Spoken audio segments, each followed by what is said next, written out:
Well, hey, Rock Youth, we had an incredible weekend this last weekend learning about temptation, how to deal with it.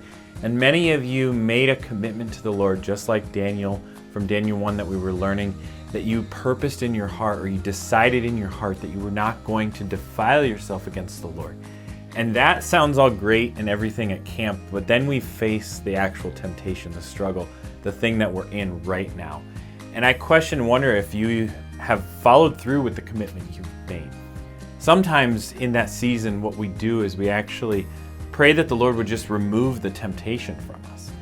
And that's actually quite unbiblical in what it says to do.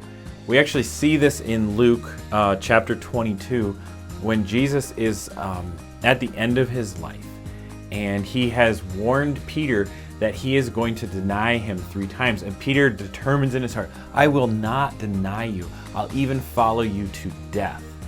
And just a few hours later, Peter follows through in his denial of Jesus, even though he determined in his heart and in his mind that he was not going to do this. And we actually see Jesus gives him the tools he needed to not deny Jesus, but to follow through. But Peter was lazy in his commitment.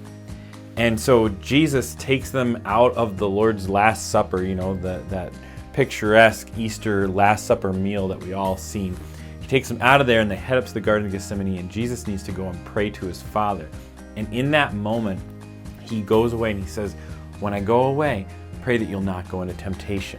And he says this here, it says, then he told them, pray that you will not give in to the temptation. There's nothing about pray that I'll remove the temptation from you. Temptation is there, and we see that from James, that the trials we face perfect us and make us who God created us to be. So we're not supposed to pray that the temptation goes away.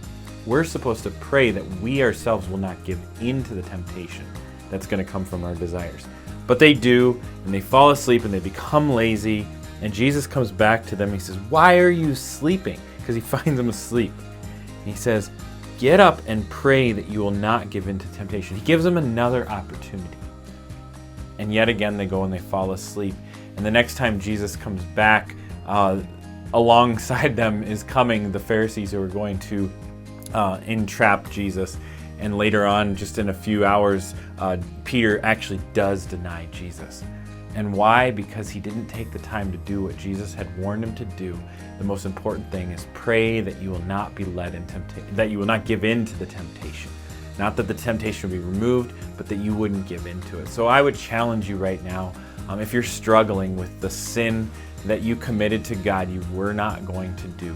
If you've already made the mistake and fallen into that sin just a few days after you made that commitment, I would ask you, have you prayed that the Lord would help you not give into the temptation?